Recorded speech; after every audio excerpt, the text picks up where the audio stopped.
Hello. Hi. So as you can see from the title of the video, this will basically be my final farewell to One Piece itself.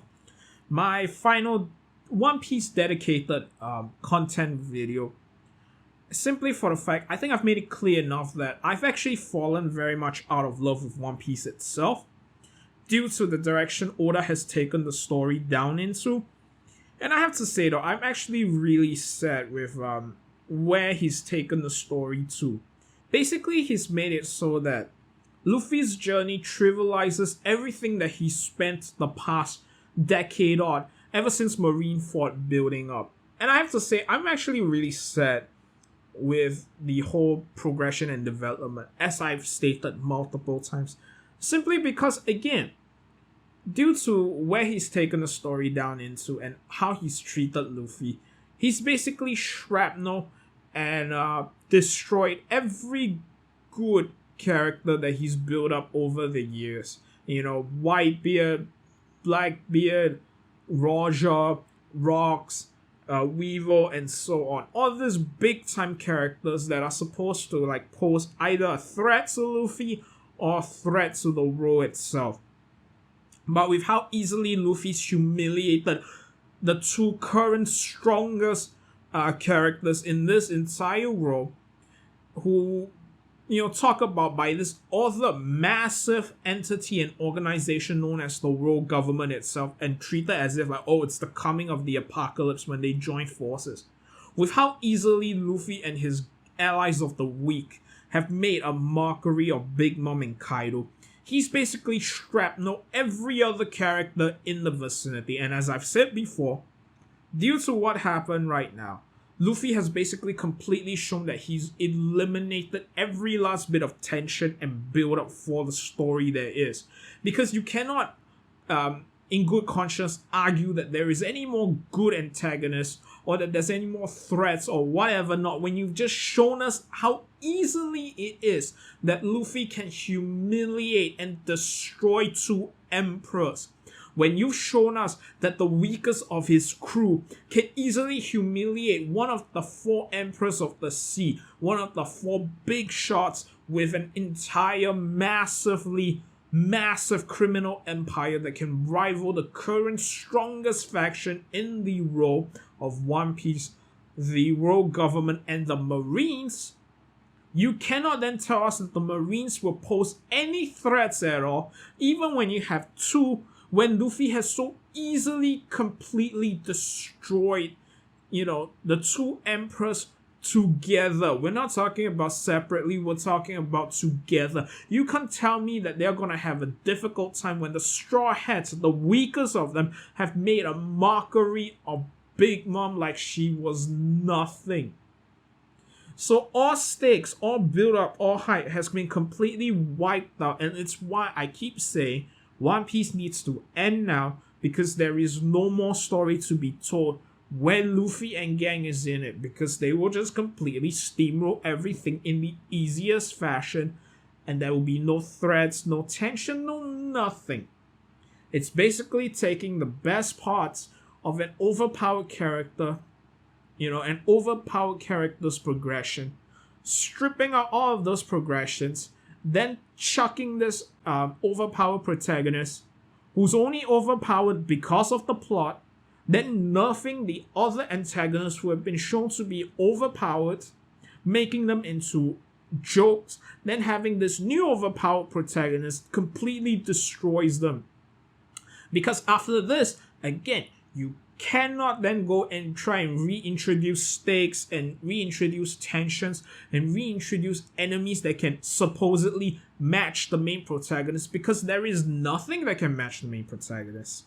So anyway, after I got that massive rant out of the way, I'll basically be talking about the things I had the most issue with in One Piece itself. Okay, and I'll be talking about the arcs which had the most immersion breaking moments within them.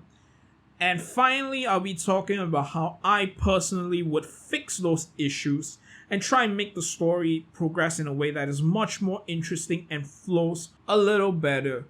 So anyway, let's roll.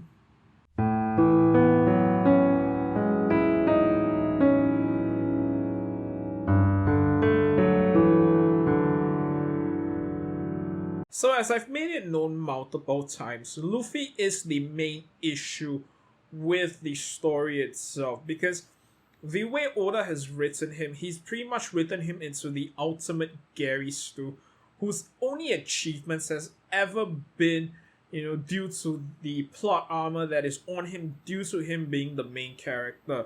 But I would actually add on to that statement and say it's not just Luffy himself, but Luffy and his allies of the arc who pretty much dragged down the entire One Piece viewing experience. Because you can pretty much boil the whole Luffy and friends arcs down into 5 points. And that's basically Luffy and friends of the week is given tons of unearned plot armor power-ups. Step 2. Luffy and gang then use said plot armor to nerf every last one of the antagonists, major to minor. Step 3. Luffy and gang then further handicaps the main villains as well as their officer corps, as well as pretty much everybody down below, by hampering and destroying their IQs. Step 4. Luffy and gang then get their ass continuously kicked until Oda then has to step in and give them more unearned power-ups and nerf and gives even more debuffs to the villains before finally step 5, Luffy and friends win. Okay, and usually in there, nobody dies. Maybe except for the unnamed, unimportant, never been seen again grunts. But anybody of substantial worth barely, if ever at all, dies. Even in the Wano arc, only Ashura Doji and Izo died. That's it. Whereas in on Kaido's side and Big Mom's side, you have Big Mom and Kaido just them themselves. Then you have every other people. Who else? Jack maybe, as well as every other Toby, Ropo, and all of that. Everybody is defeated, killed, or some combination of both. And that's sad, simply for the fact that if this was written a bit better, you wouldn't actually need to use plot armor at all. You could actually come up with so many multiple ways in which he doesn't actually deserve or need all this plot armor. You can still have a bit of plot armor on Luffy himself, but you don't actually need the kind of plot armor that we are currently seeing right now. And you could have actually had a much more natural progression. I know that Oda seems to be getting more and more bored and kind of checked out in writing a One Piece, but there were so many ways he could have gone about writing the last couple of arcs that pretty much just culminates and brings forth the best part of Luffy's journey.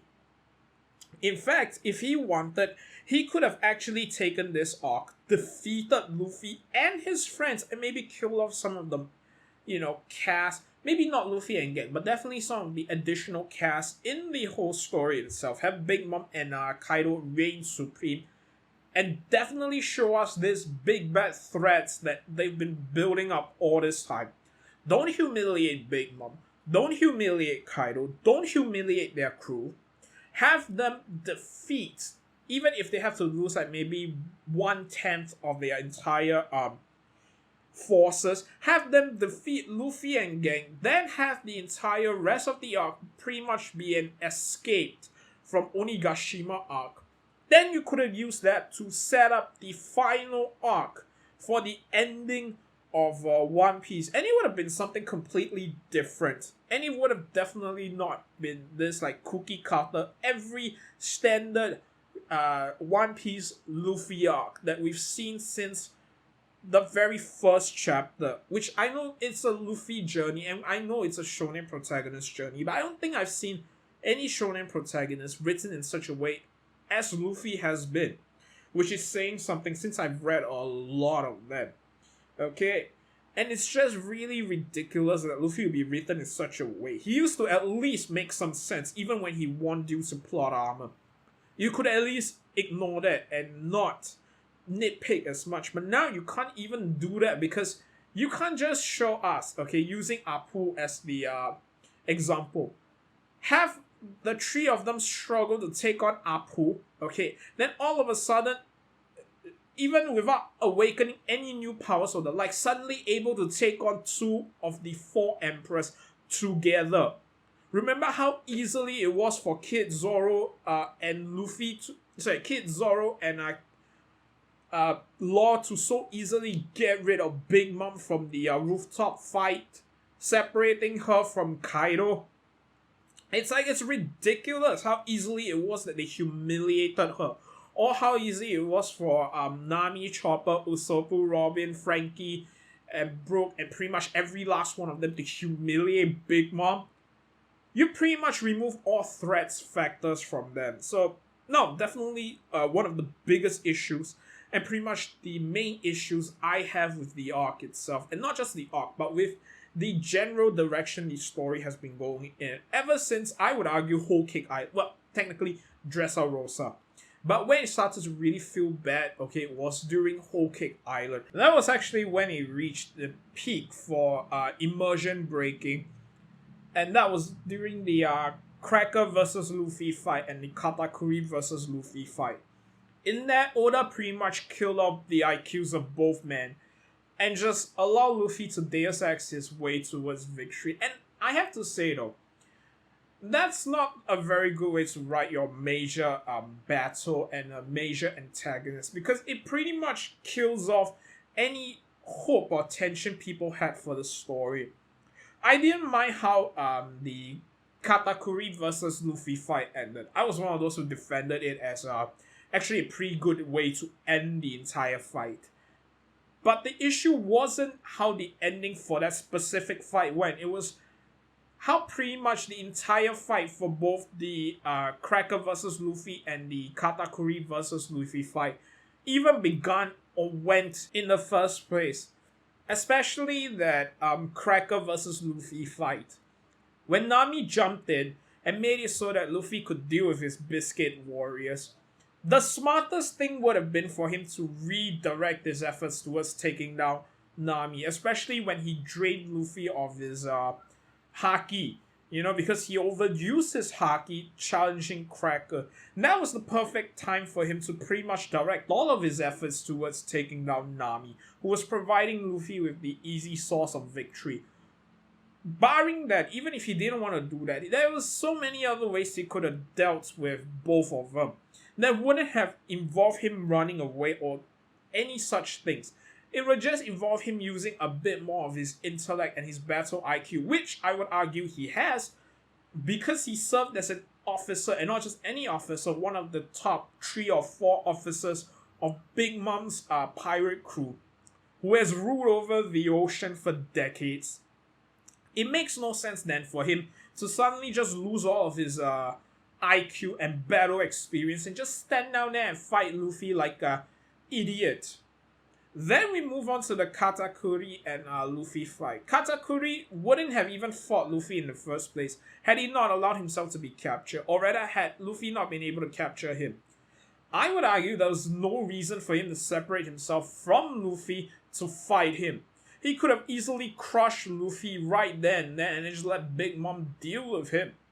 And he didn't even know the cake plan or anything whatsoever. Even if you want to argue that he wanted to let the Straw Hats escape, there was no way no need for him to let Luffy get out of there. He could have just let the rest of the crew run away and done something else to just defeat Luffy or counter him, because that's what he could have done. He could have fed Luffy to Big Mom. That would have been another way to take him down.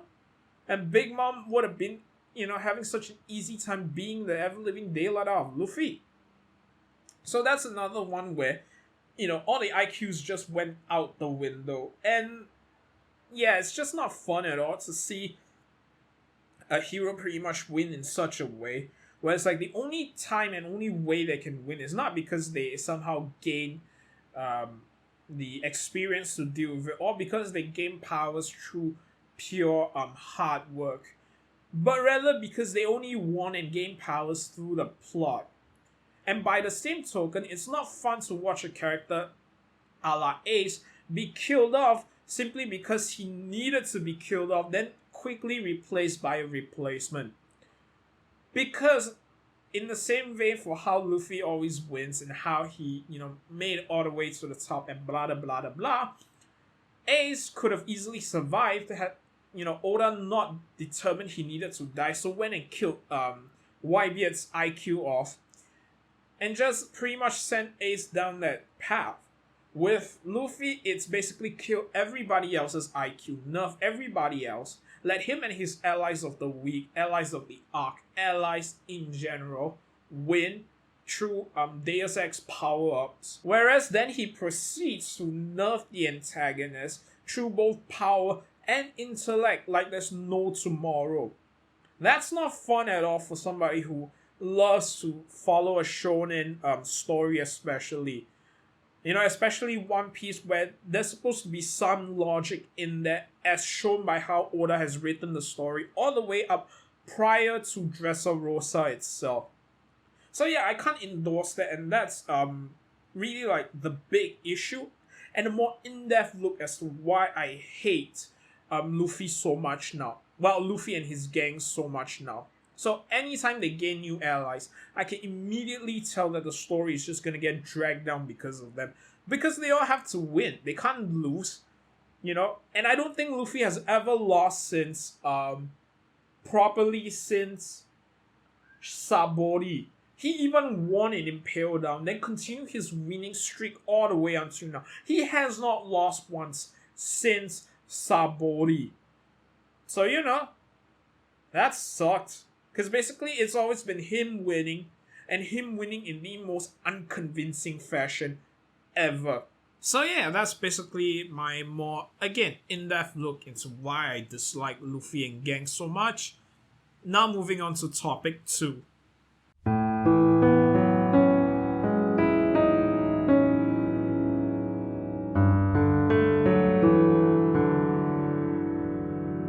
Now, where I believe the entire Luffy Deus Ex's way to victory and the current arc structure of current One Piece, right? Or rather, One Piece as a whole. When it actually first truly started was during Alabasta itself. Especially when you see how Alabasta mirrors how the whole Wano arc has played out. So in Alabasta, when Luffy first went up against Crocodile, he got his ass whooped.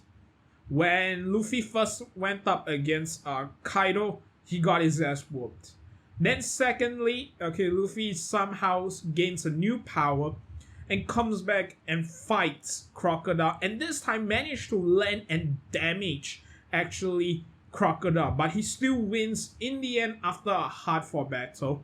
Same as with Kaido. In fact, he even managed to damage and defeat Luffy twice. So, he has one up over Crocodile on that.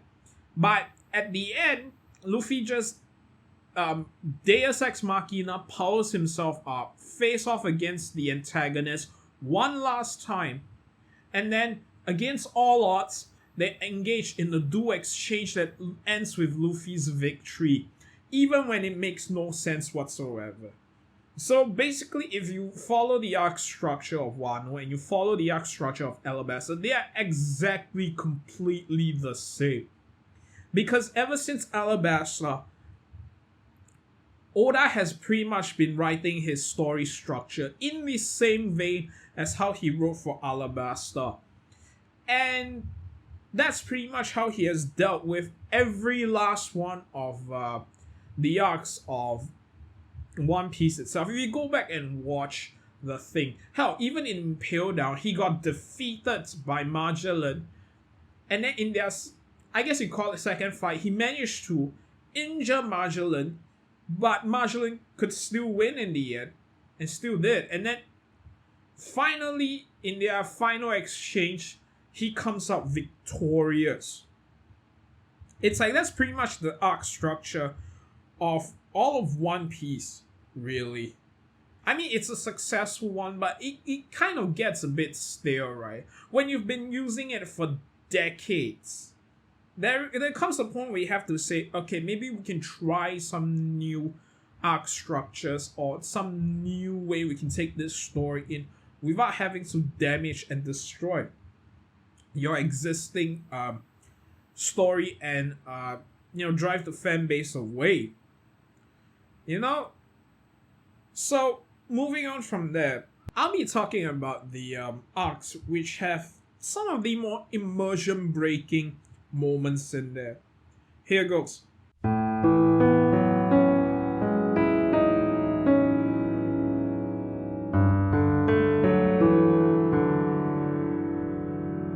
One, Alabasta, Crocodile versus Luffy's second fight, where after defeating Luffy, Crocodile has Luffy by the neck.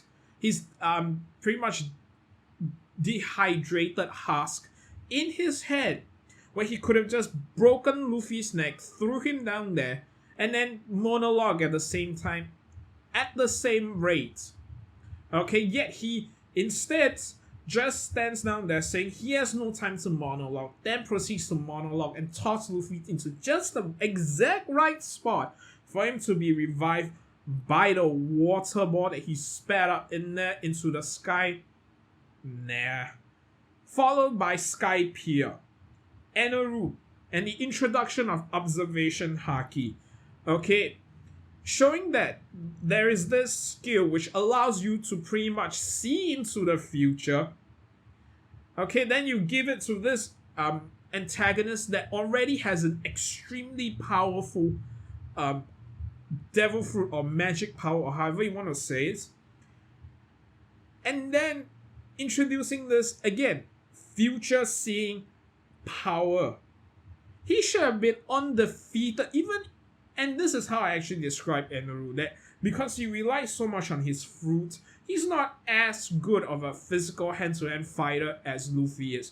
But even if we were to say that, Observation would have pretty much evened out both their advantages and disadvantages, and instead overwhelmingly advantages Eneru. The fact that he got defeated and the fact that he doesn't use Observation all that much, even though he is apparently in later side materials and whatnot, that Oda says that he is a very proficient of Observation Haki user. It just completely goes back and recontextualizes the story, so it makes it so that it makes even less sense how Luffy was able to defeat Eneru. And I know the justification for both the Crocodile and Eneru fight, as Oda's still trying to figure out the actual kinks of the story, and he also kind of regrets going back there to like write such, really powerful characters. But my argument is, even if he was still trying to figure out the kinks of the story, I mean, it should have been more than enough sense, to anybody, that if you're gonna write into extremely implausible, or not even implausible, but impossible situation for the main protagonist to get out, I think you kind of really screwed up on that moment. So you should have at least given them some other kind of moments where it doesn't break the immersion. Not to mention when Crocodile is shown in Marineford, he's now suddenly able to take on the likes of Mihawk and Doflamingo.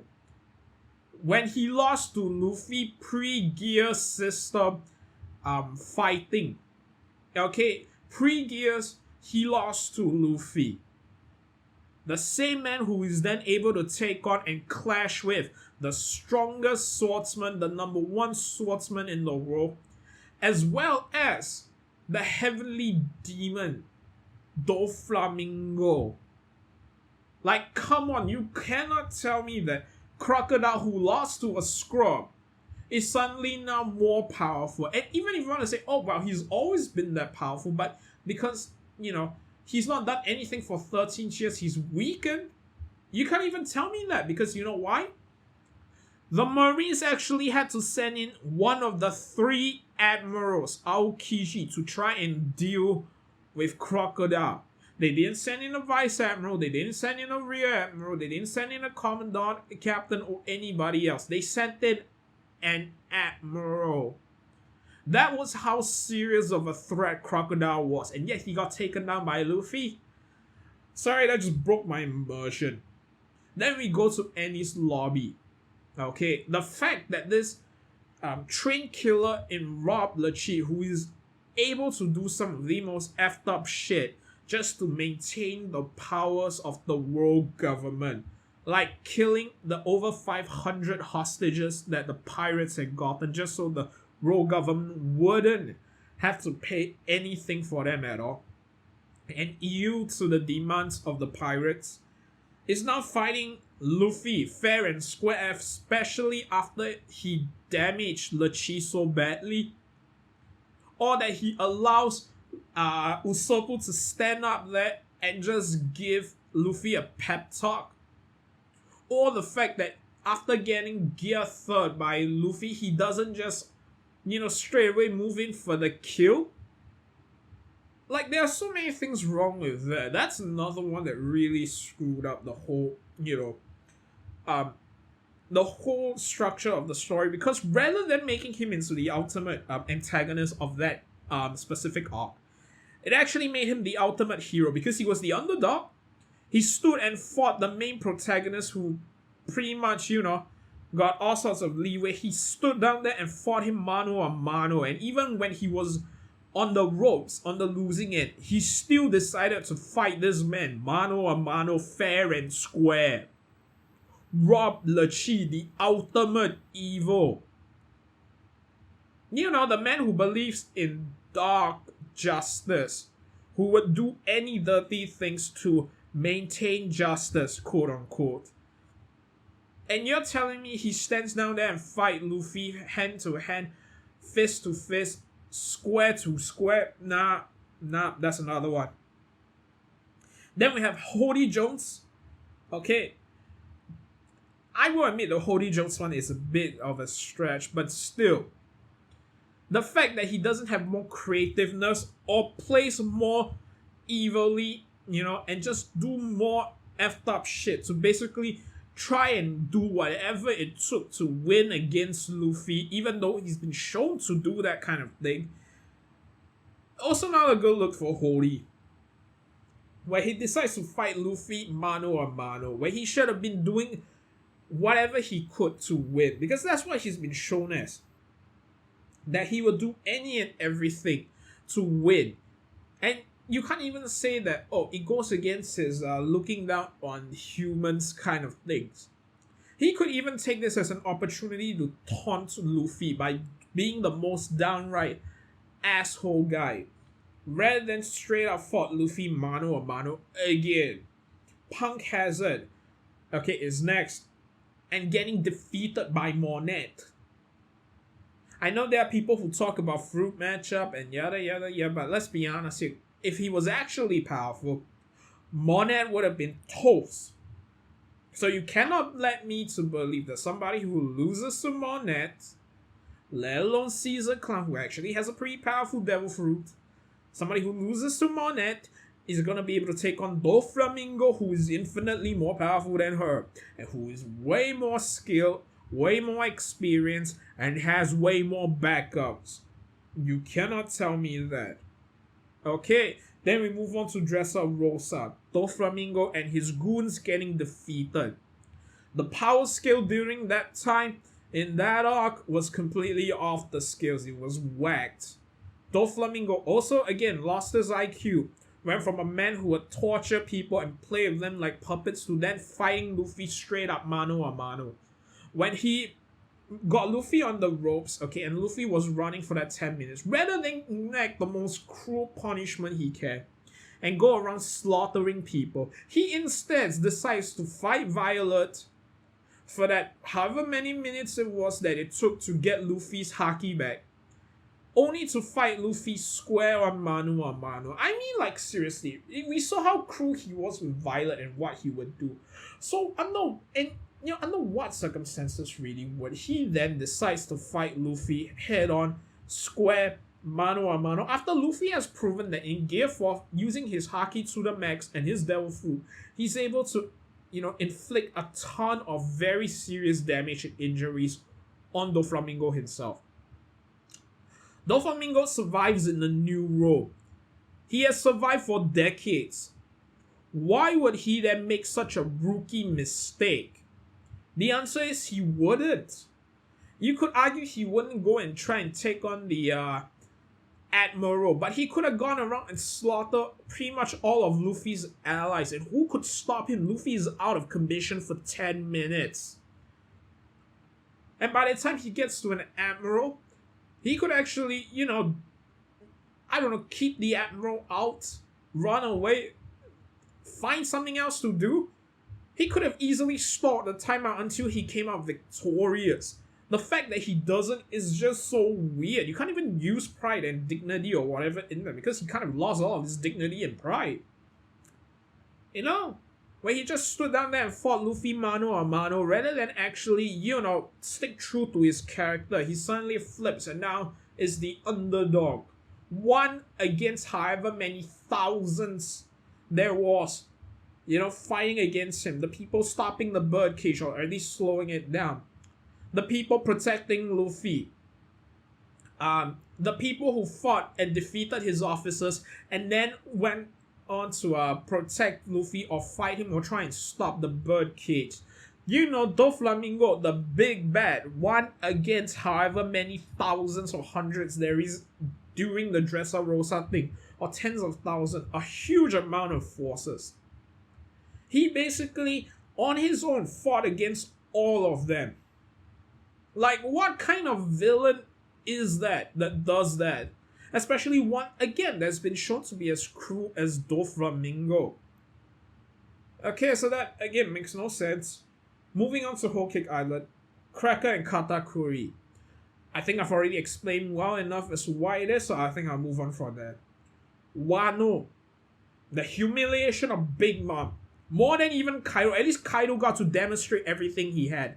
Big Mom was pretty much humiliated left, right, center, up, front, down, in, out, all around. Like, everybody humiliated Big Mom. In fact, I even thought Oda had some kind of fetish in the way that he humiliated Big Mom and the kind of relish he had in humiliating her.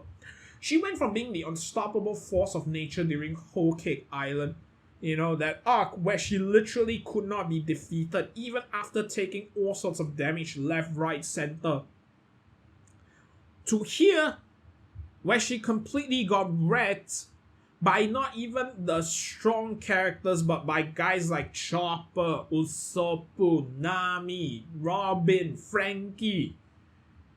Like, come on, you can't tell me that she, a character who is on par with Kaido, who could on his own take on every last one of the supernovas and every last one of the red scabbards or whatever you want to call them.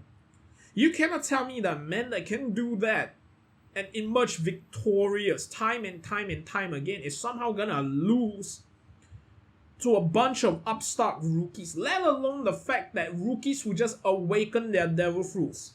I'm sorry, last we checked, awakening a devil fruit doesn't suddenly put you on the same level as an emperor.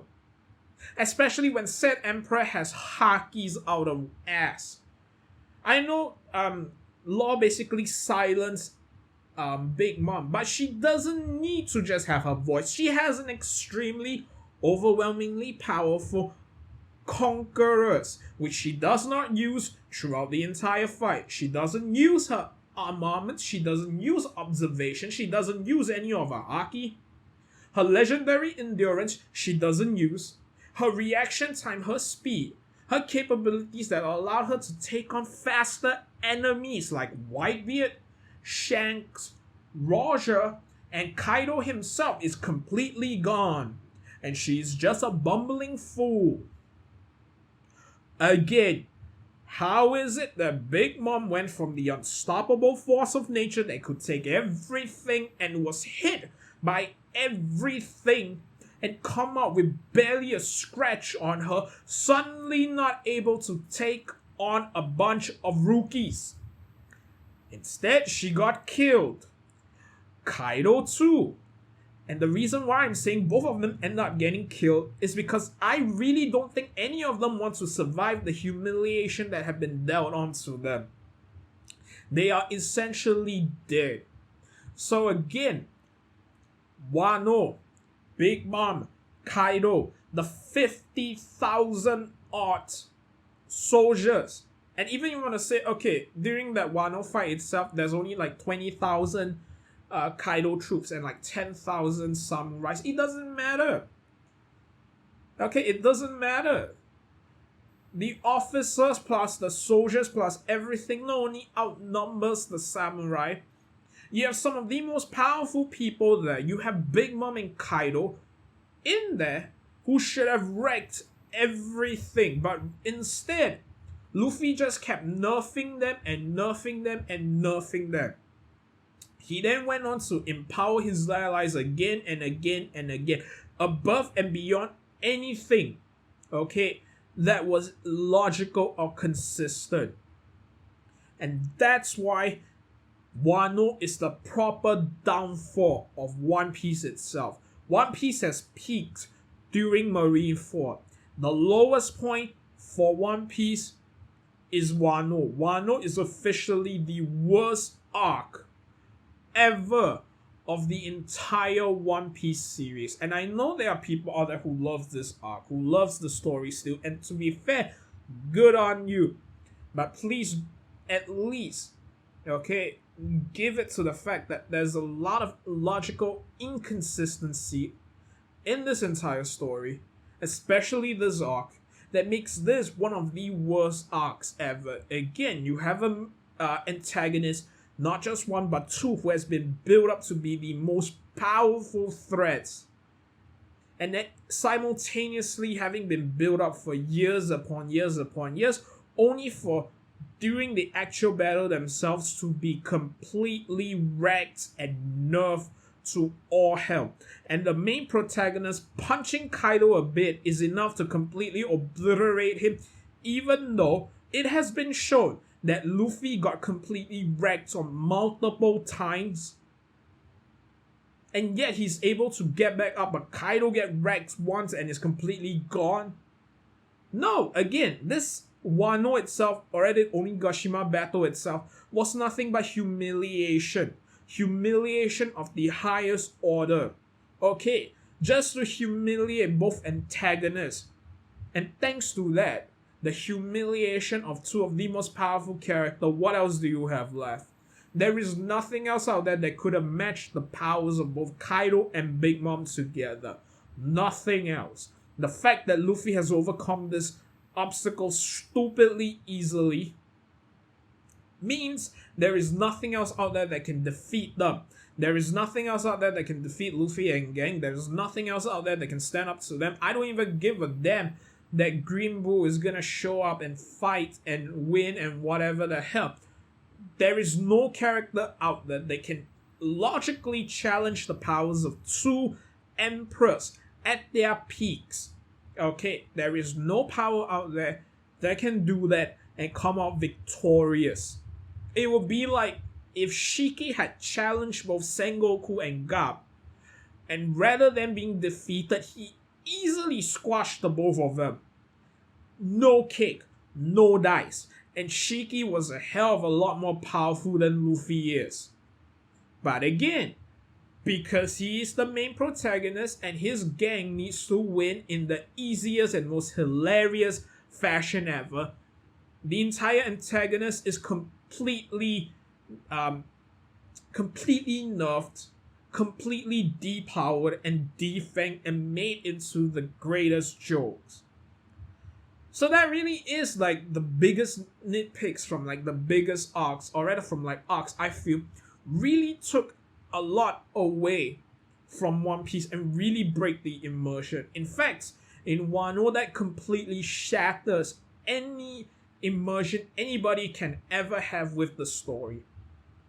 You know, because of how badly and horrendously the main antagonist, who have been built up for decades now, has been so easily and completely and utterly humiliated.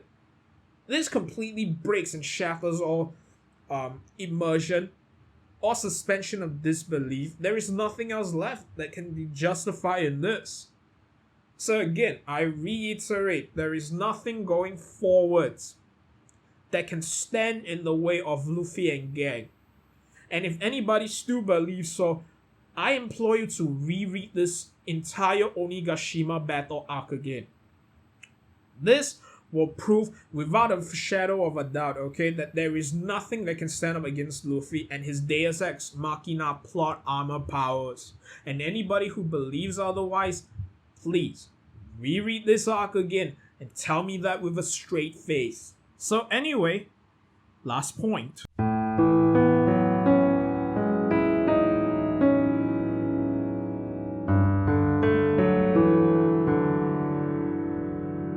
So basically, this last point will just be me using my headcanon to try and fix some of the more immersion-breaking moments of the One Piece arcs that I've mentioned prior to this. First, Alabasta. Make sure not to have that monologue in the second fight where basically Crocodile could have just offed Luffy but didn't, which makes him look like a biggest idiot that ever existed. So get rid of that. And as for how Luffy won, I think this would have been a perfect time to introduce Aokiji into the whole thing, but I can understand why he wouldn't want to. And again, I understand that both Skypiea and Alabasta was still Oda trying to figure out and find his footing. And to be fair, he really didn't expect One Piece to go as long as it did. So I think I can kind of let it up on the last implausibility of how Luffy actually won.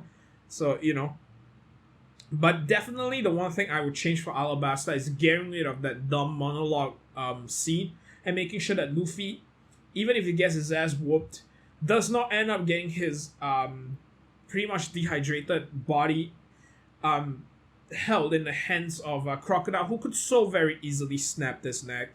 And the fact that he didn't shows Crocodile is the greatest idiot of all time. Second, Skypiea. I would not have, introduced Observation Haki, because Observation Haki made it so that the fact that Luffy even got a chance to do anything against Enoru is the dumbest thing ever. In fact, I would argue it's the most immersion-breaking thing pre-time skip. In fact, I would say it's one of the most immersion-breaking things. I would rank this even higher than the Crocodile versus Luffy fight, where he basically just monologues to Luffy after kicking his ass for the second time, rather than just snapping his neck after Luffy drew blood from him. That was even stupider than the Alabasta one. So, For Dressrosa, I would say it would be Fujitora who takes down Doflamingo and not Luffy, or at the very least, it would be Fujitora aiding Luffy and actually the one who opens up Doflamingo so that Luffy can actually defeat him. And prior to that, we would have, Doflamingo basically slaughtering as many people as he can to try and draw out Luffy, which was what drew out both him as well as Fujitora. Because seriously, Doflamingo not doing something as smart and as simple as that, which would fit his personality so well, is again another knock against Doflamingo. It makes him look like one of the biggest idiots out there. And it makes him so inconsistent with his own character. So next, Whole Cake Island. Cracker and Katakuri. If it was me, I would actually make it so that Cracker came out victorious in that fight, rather than having Big Mom's angry army go after Luffy. It would have been Cracker who defeated Luffy and captured him. In the Katakuri versus Luffy fight, I would made it so that it never happened. I would made it so that Katakuri would have been too preoccupied with Big Mom and trying to stop her from destroying Whole Cake Island itself. So the two things I would change for that is, 1, Cracker comes out victorious. 2, Luffy does not engage in a fight with Katakuri. That would of course get rid of one of the coolest fight scenes in all of One Piece. But I say that's a small price to pay to make your story flow more logically and more consistently. As for Wano, Onigashima battle, Luffy and gangs gets their ass completely whooped. Couple of major characters get killed off in the arc, and basically the entire arc is just Luffy and gang trying to escape from Big Mom and Kaido, and not what we actually got. that would completely fix all of the biggest immersion breaking issues. And as for Wano itself, it would have completely fixed Wano as an arc. In fact, had Luffy lost at Wano and it became an arc where they were trying their best to escape, this could have shaked up the formula of One Piece that gotten so stale and predictable and tiresome. In fact, Oda could have crafted the ultimate, most epic setup for the greatest payoff ever, where it's basically them escaping for their lives. A few characters, major characters, still get killed. Like, you could still kill off Izo and Asura Doji, and maybe even have Marco be captured. Or Denjiro. Basically, shake up the formula a bit. Have it be an escape arc. Have Big Mom and Kaido reign supreme. Then you can pretty much jump forward maybe a year or two, or maybe even more, depending on how Oda would have done it. And then in that time, Big Mom and Kaido have pretty much gotten the world-destroying weapon that they want, the ancient weapon that they wanted. And then you could have used that to set it up the fact, okay, that they would have launched that great massive war that they were talking about, and it would have been the perfect time for Luffy to jump right in. In fact, Luffy could have jumped right in, aided Shanks, and hell, we could even say the world government and Shanks actually joined together to combat Big Mom and Kaido with their ancient weapon, okay? Then you could have Luffy jumps right in at the most pinnacle moment during the Shanks versus Big Mom and Kaido fight, and throw in whoever else you want, and then have Luffy jump right in and interrupt the battle, and together with Shanks and whoever else is there, defeat both Emperor and reign in their supremacy. Then from there you can have Blackbeard jump right into the story and basically steal Kaido's devil fruit in the most epic fashion, consume that devil fruit and gain Kaido's power. At the same time, you can even have Blackbeard be the one to take out Big Mom and end her. And you would have gotten the most epic setup for the greatest payoff to the all-time greatest conflict, which would end with Luffy's victory and becoming not just an emperor but the pirate king as well. At least it would have been way better than what we actually got. So, final conclusion.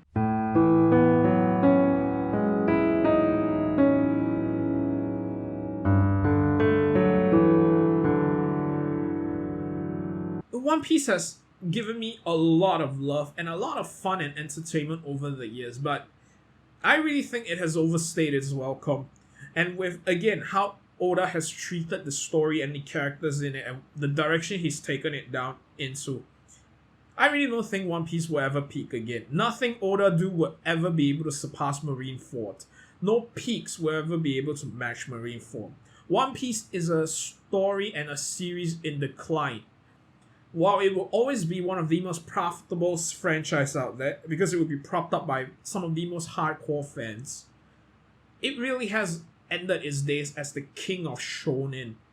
It's done. One Piece, its reign as king is over. Why it, again, will be profitable.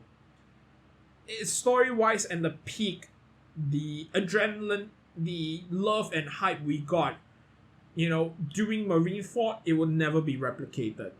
That's pretty much my thoughts on this, One Piece as a whole, it had a huge part in my life.